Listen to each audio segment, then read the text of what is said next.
Sua propriedade produz muito, mas será que ela está totalmente segura no papel? A falta de regularização fundiária é uma realidade invisível que está travando o crédito, impedindo investimentos de milhares de produtores pelo Brasil. No programa de hoje, saiba como descobrir se a sua fazenda tem pendências documentais e conheça os caminhos para resolver esse problema. Assista agora A Força do Agro com Joyce Maffezoli. Doutora Nayara Bosco, da Comissão de Direito Minerário e de Base Mineral da OAB do Mato Grosso. É um prazer recebê-la, doutora. Obrigada, Joyce. O prazer é todo meu estar aqui com você hoje. A regularização fundiária é um desafio que ainda passa despercebido por muitos produtores. Em diversas regiões do Brasil, propriedades produtivas operam com pendências de documento, o que pode impedir o acesso ao crédito e dificultar o investimento. Por que a regularização fundiária tem ganhado tanto destaque aí no agro? Joyce, porque hoje o agro tem ganhado aí destaque no mundo, né? Hoje a gente fala em agronegócio aí, nós somos um dos maiores produtores a nível mundial. E muito se fala em tecnologia, aumento da produtividade. E agora tem sido cada vez mais uma exigência bancária a preocupação com a terra propriamente dita. Então, a regularização fundiária nada mais é do que regularizar o local onde aquela atividade rural é desenvolvida. E é tanta burocracia, tanto documento, né? E quais são os principais problemas encontrados aí nessa documentação das propriedades rurais? Hoje o que a gente vê mais comumente é a questão de documentos antigos. Então são documentos muito frágeis que a pessoa às vezes tem posse ali de 20, 30 anos e nunca se preocupou. Ela só tem conhecimento da fragilidade desses documentos quando ela vai vender esse imóvel rural, ou vai buscar um crédito, ou no momento de sucessão familiar, que é onde a terra, ela realmente, além de ser o patrimônio familiar, ela passa a ser um ativo financeiro também. Doutora, e é possível uma fazenda ser produtiva e estar ao mesmo tempo juridicamente vulnerável? Sim. Inclusive, principalmente quando não necessita de investimentos externos. Se às vezes aquela família ela realmente já consegue operar ali com recursos próprios, essa fragilidade ela só é sentida quando de fato acontece algo, né? E você colocou aqui que ou o produtor percebe quando vai buscar um crédito, ou quando tem uma sucessão, ou quando vai vender. Como que ele pode identificar se a propriedade apresenta algum tipo de irregularidade? Isso é bom fazer o quanto antes, né? Estar com a documentação em dia. Claro, a segurança jurídica é o que de fato garante a continuidade daquela atividade. O legado, porque muitas vezes, apesar de ser uma empresa, é algo familiar. Então, para que isso continue, precisa ter essa preocupação. Então, a orientação sempre é começar para um diagnóstico, nós chamamos de jurídico e documental. Então, você vai buscar ali o ITR, CCIR, CAR, georreferenciamento, identificar se aquela área ainda está sobre condições resolutivas ou não, se aquele título está ok, ou se de repente ele já foi até cancelado. E esses documentos, eles demoram para serem emitidos, são caros?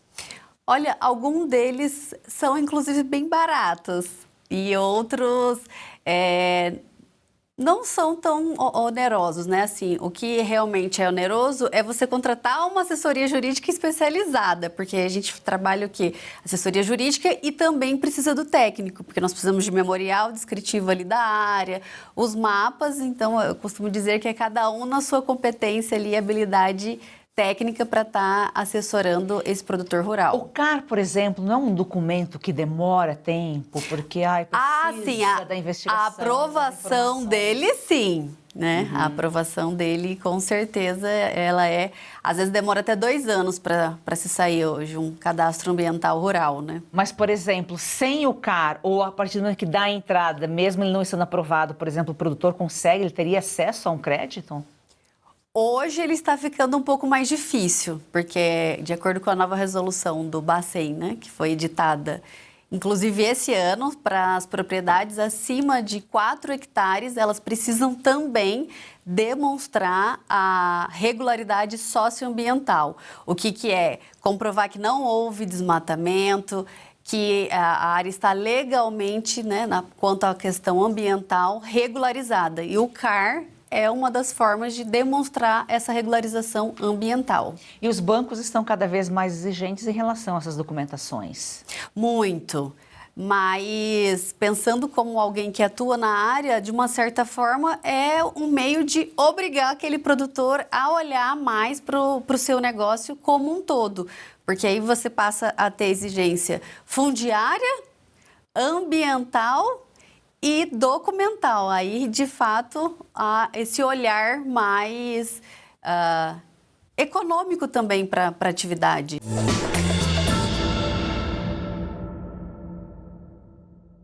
Agora nós vamos falar de Red Silver, as panelas que não precisam de óleo e trazem a facilidade e saúde para sua casa. Eu não sei se você sabe, mas aquele pouquinho de óleo na comida, a longo prazo, pode provocar, sim, ganho de peso, pressão alta e até doenças do coração. Mas com Red Silver, você cozinha sem óleo e nada gruda. Preste atenção nessas imagens. As panelas Red Silver são a solução para o seu dia a dia, porque fazem todo tipo de comida de uma forma mais saudável e sem usar nenhum tipo de óleo. Revestida com material antiaderente, ultra resistente que não gruda, promove um deslizar dos alimentos e não solta resíduos. São sofisticadas, leves, fortes e possuem um design elegante.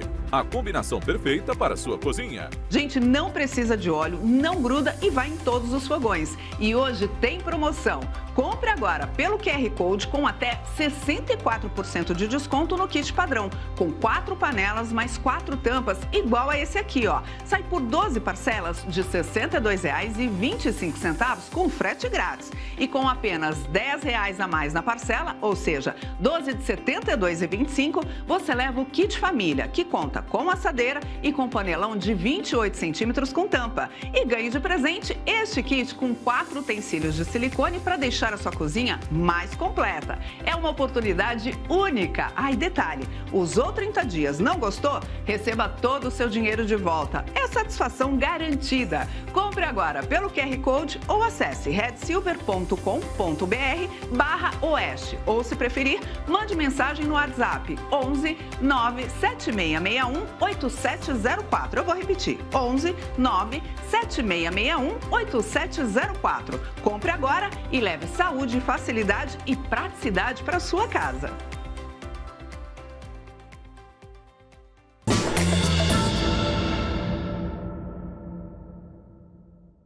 Agora, por exemplo, um produtor que ele tem a terra, ele faz um arrendamento.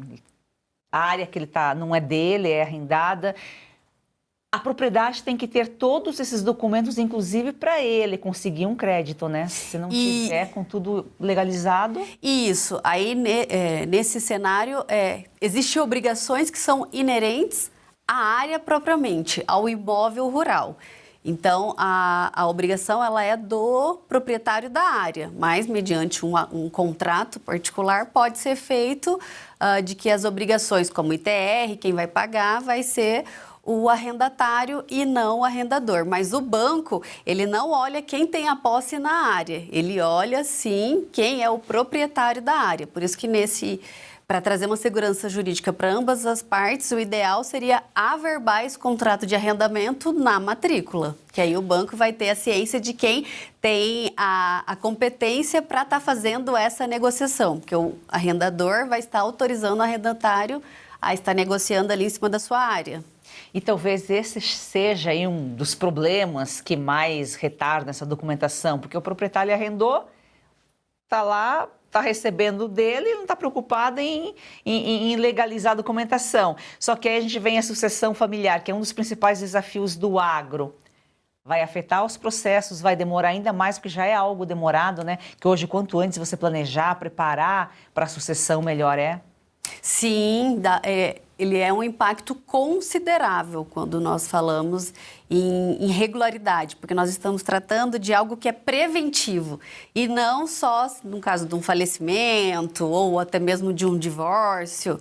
Então, você está preparando ali o seu imóvel e a sua atividade para que, de fato, ela tenha a tão sonhada segurança jurídica. E tem aumentado, aí houve um aumento de conflitos fundiários no Brasil nos últimos anos? Sim, principalmente em áreas que está havendo bastante valorização, quanto a gente fala valorização econômica, porque uma área que tem, de fato, ali o título dela, a matrícula, ela vale muito mais do que uma área que não tem a documentação. A gente costuma falar isso. Então, regiões de grandes conflitos possessórios têm aumentado bastante. Você colocou aqui que tem alguns documentos que não são tão onerosos assim. Ia te perguntar se é custo ou investimento. Eu acho que nenhum dos dois, os dois é necessidade, porque o proprietário pode vir a perder, inclusive, a propriedade se ele não tiver com os documentos todos regularizados? Isso, ele tem documentos que nós temos que emitir anualmente, como, por exemplo, o CCIR, né, que é o Cadastro do Imóvel Rural perante o INCRA. Então, ali, ele é bem barato, ele é algo, acho que em torno de R$130. Então, é um documento que é bem barato. Mas que se há alguma inconsistência cadastral perante o INCRA, você não consegue já emitir. Então, aí também é um momento que se começa, de fato, a olhar para a parte documental relacionada à questão fundiária do imóvel rural. Invasão de propriedade também é um dos problemas aí que a gente, presencia no Brasil. E a falta da documentação pode acabar favorecendo a invasão, favorecendo para o proprietário poder tirar aqueles invasores da terra dele? Ela, na verdade, deixa a área mais frágil e vulnerável. Só a ausência de documentação propriamente dita, não. Aí tem que se analisar uma série de fatores. Aquela área, às vezes, já é da União e ali, de repente, vai ser criada um assentamento destinado à reforma agrária. Então, provavelmente, esse produtor já iria perder se não era a área dele. Mas, sendo uma área particular, demonstrando, pegando a cadeia dominial e comprovar que ele estava ali há 30, 20 anos produzindo, acredito que consiga ainda reverter.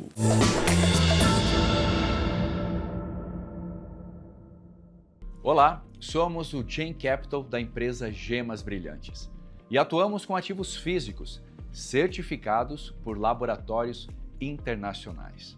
A nossa empresa é para você que tem dinheiro parado nos bancos, investe em ações ou em outros mercados que oscilam diariamente. Agora, você pode atuar com segurança no mercado de pedras preciosas e de joias. Com a gente, você pode diversificar sua carteira e valorizar seu capital em diamantes certificados de alto valor e joias em ouro, com retornos fixos mensais acima da média. Entre em contato agora mesmo com a nossa central de atendimento pelo WhatsApp 0800 000 4998 ou escaneie o QR Code na tela e seja direcionado imediatamente.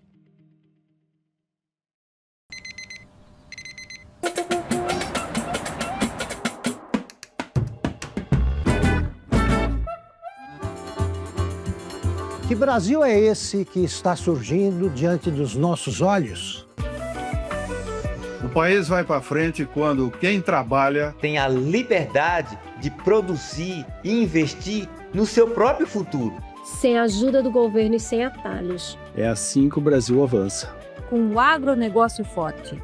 A indústria vigorosa. Comércio de porta aberta. E o setor de serviços em constante expansão. Com liberdade de empreender. E não tem medo de falar e ser ouvido. É por isso que esse é um movimento real e visível a olho nu. Esse é o país que a Oeste está ajudando a construir. Esse é o meu Brasil.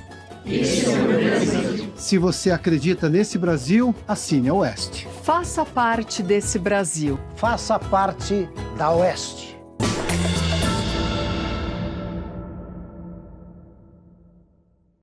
Agora, a segurança jurídica ela acaba contribuindo com certeza para a atração para atrair investimentos para o agro. Sim, até porque os bancos cada vez mais estão mais exigentes. Porque, por exemplo, a questão socioambiental não era algo impeditivo. Então, era sinalizado, porque até os bancos normalmente olham, e hoje não. Hoje já é um fator impeditivo. Se a área está embargada em relação à parte ambiental, não se consegue mais o crédito. Nós estamos falando de regularização fundiária, não de reforma agrária. Mas uma coisa acaba estando ligada à outra, porque para uma reforma agrária você vai fazer uma regularização fundiária, né? Exatamente. A gente tem a parte quando ocorre a desapropriação, que é o poder público ali buscando aquela área, e a gente também tem outra que muita gente não sabe, já é a compra direta. Então ali já inverte, o produtor rural, ele já quer vender aquela área que aí é para o INCRA.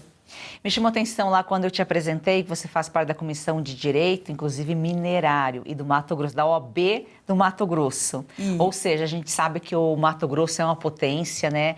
Ele é o celeiro do agro no Brasil. Lá tem soja, tem algodão, tem boi, mas tem a parte minerária também, né? De mineração. Isso, e assim, hoje nós já estamos ganhando bastante destaque também no setor da mineração.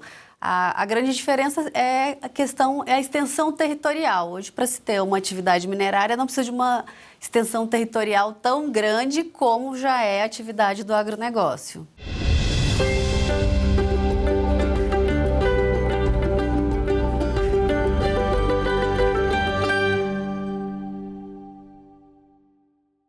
Hoje o Agro Trabalho e Fé vai mostrar para você que existe uma coisa que o governo e o Congresso concordam em tudo. Surpreso? Então veja esse vídeo e descubra qual é essa união do governo e do Congresso. Por que o Brasil não cresce como deveria? Não cresce porque o ambiente econômico no Brasil é muito difícil. Olhe para esses números. Quase 9 em cada 10 medidas provisórias do governo federal prejudicam o ambiente econômico. Do mesmo modo, 8 em cada 10 medidas do Congresso Nacional fazem o mesmo. Isso não é opinião, é o que revela o levantamento do ranking dos políticos, do Centro Mackenzie de Liberdade Econômica e do Fé e Trabalho, com base em 1.021 medidas analisadas. Ou seja, o Brasil não tem problema de falta de legislação, tem um problema de excesso de legislação ruim. É quase uma impressionante coordenação institucional contra quem trabalha, empreende, investe e produz. Depois perguntam por que o Brasil cresce pouco. Depois fazem seminário sobre produtividade.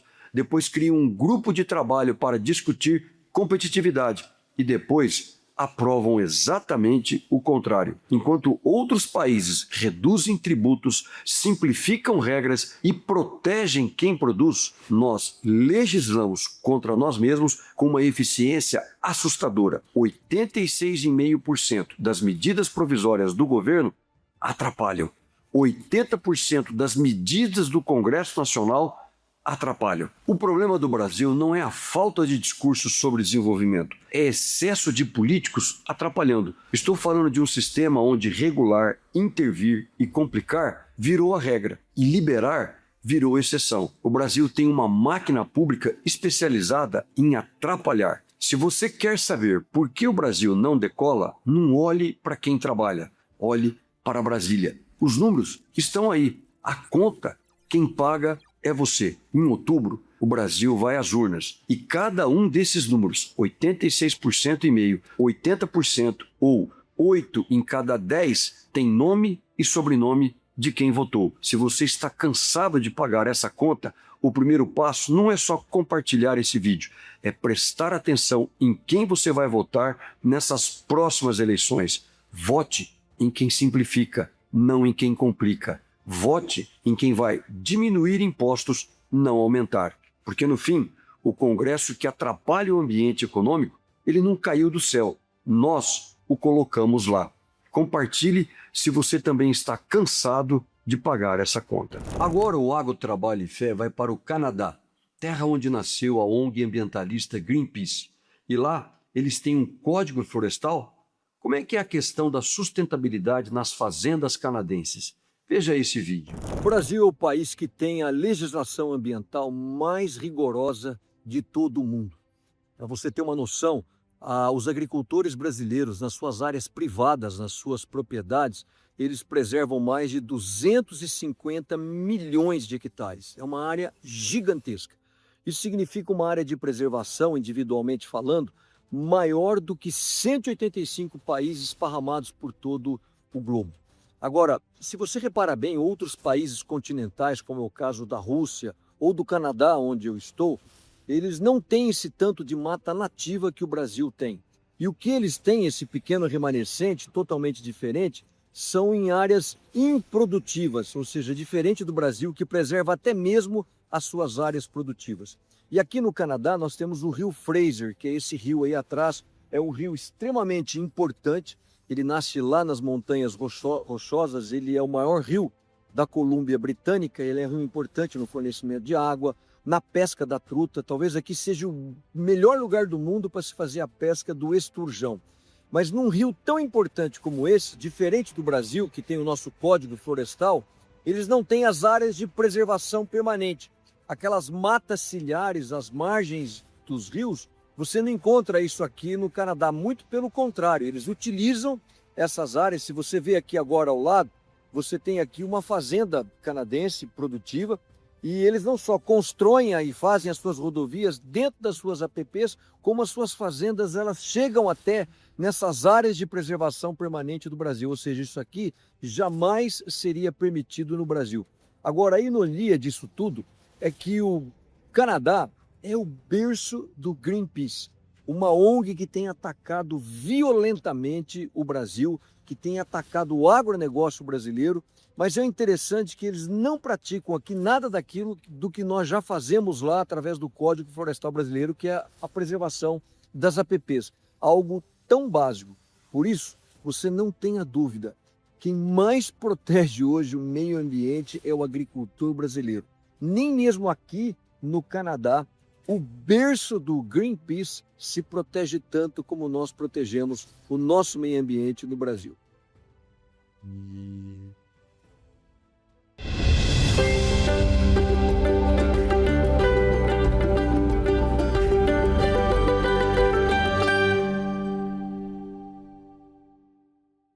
Doutora, foi um prazer recebê-la. Muito obrigada pelas suas informações, pela sua participação aqui. O canal está aberto. O prazer foi meu. Obrigada. A força do agro é o Brasil que dá certo.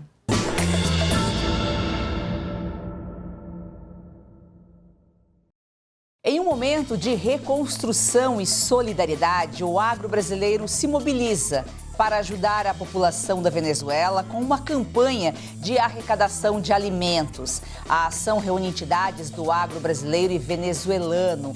O número de mortos passa dos 3.000, mais de 50 mil desaparecidos devido a terremotos que atingiram o litoral da Venezuela. Uma situação lamentável, uma tragédia no país vizinho, e o agro se uniu nesse momento aí para ajudar, né? A gente, no momento assim, o brasileiro sempre foi solidário e o agro também é humanitário. Bom, o objetivo dessa iniciativa aí já está claro aqui, é ajudar, né, doutor? As entidades estão se organizando, entidades ligadas ao agro, em parceria também com a FEDEAGRO, que é a federação lá do agro da Venezuela, para arrecadar alimentos, para ajudar aí quem precisa. É isso mesmo, Joyce. Como todos nós sabemos, a tragédia que a Venezuela viveu já vinha de uma tragédia política e agora essa tragédia na questão dos terremotos foi um abalo sísmico que afetou muito e principalmente a capital, onde a densidade populacional ela é muito alta.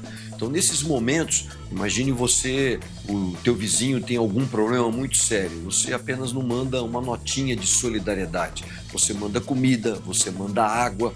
Então essa foi a atitude. O que a gente pode fazer? Pode efetivamente colocar a mão na massa, e por isso que essa campanha foi lançada, o Agro pela Venezuela. E aí desde o médio, grande, a agroindústria, todas as entidades, Joyce, elas estão abraçaram essa campanha, a mobilização está muito boa e a gente vai poder mostrar essa solidariedade. Não basta apenas você plantar a comida, mas é plantar também a esperança. É isso que o agro brasileiro está fazendo nesse momento, onde a solidariedade, Joyce, mais é necessária. Exatamente nesse momento onde milhares de pessoas estão acordando na Venezuela, em Caracas, sem ter acesso a um prato de comida. É isso, e por que o agro, né? O agro tem força, está mostrando aí mais uma vez a força, a união, a solidariedade. Como será feita, doutor, a arrecadação de alimentos? Onde vai ser concentrada aí, onde vai ser concentrado o recebimento? Joyce, essa foi uma boa pergunta. Quando a gente resolveu lançar a campanha, o aeroporto internacional de Maiquetía, em Caracas, ele foi, pelo terremoto, também muito abalado. Então, todos os voos comerciais, praticamente, eles não estão ocorrendo. Existe algum tipo de voo militar. Então, hoje, a única rota, não é talvez a mais viável, a única rota viável de poder chegar uma ajuda até Venezuela é através de Roraima, Boa Vista, pela via rodoviária, através de caminhão. Então, esses alimentos, eles estão sendo concentrados em Boa Vista, e lá o suporte todo é feito através da AproSoja Roraima.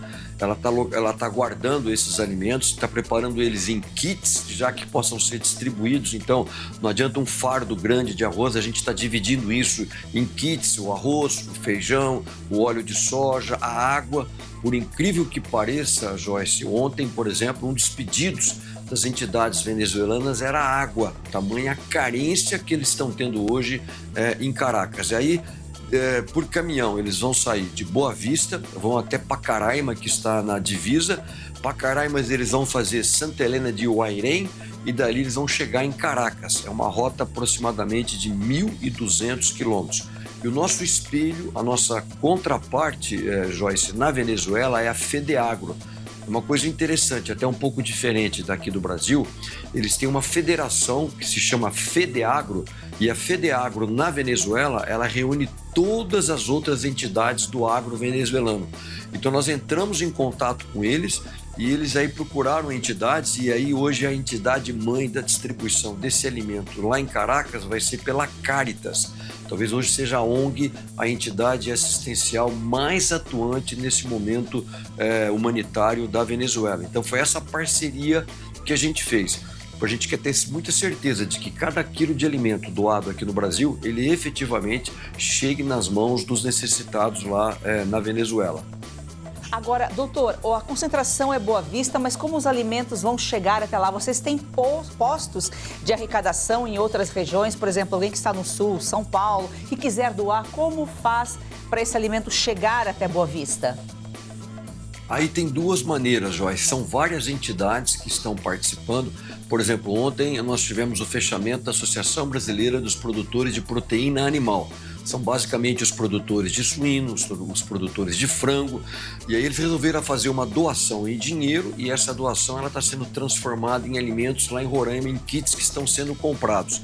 Tem outras entidades que estão juntando isso, às vezes uma cooperativa, às vezes um sindicato rural, às vezes uma federação da agricultura, reúne naquele local e despacha para Boa Vista.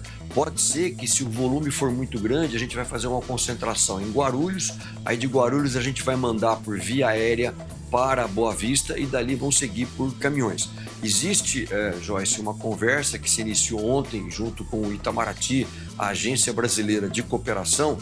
Possa ser que exista uma possibilidade desses alimentos também serem enviados via aérea através da nossa Força Aérea Brasileira. Isso ainda não está confirmado, é uma possibilidade.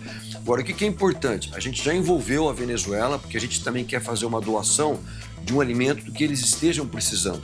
Isso é um contato, inclusive, antigo que a gente tem, essa necessidade dessa assistência, né, Joyce? Há alguns anos, aí 6, 7 anos, nós fizemos uma mobilização, por exemplo, muito grande dos ex-ministros de Agricultura do Brasil. 12 ex-ministros assinaram uma carta fazendo um apelo humanitário, isso aí há 6, 7 anos, pela Venezuela.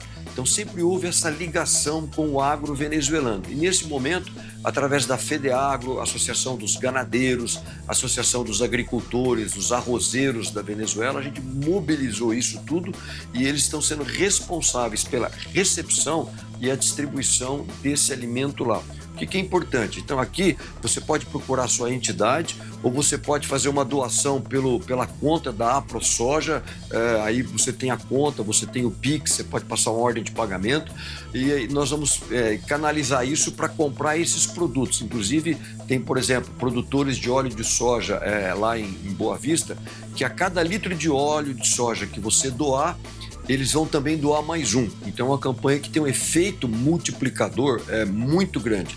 O interessante só, Joyce, é que a gente está priorizando alimentos de alto valor concentrado nutricional e que eles não sejam perecíveis. Então, basicamente, está sendo o arroz, está sendo o feijão, o açúcar, o óleo de soja, porque produtos perecíveis pela questão da eletricidade, refrigeração, hoje é muito difícil na Venezuela.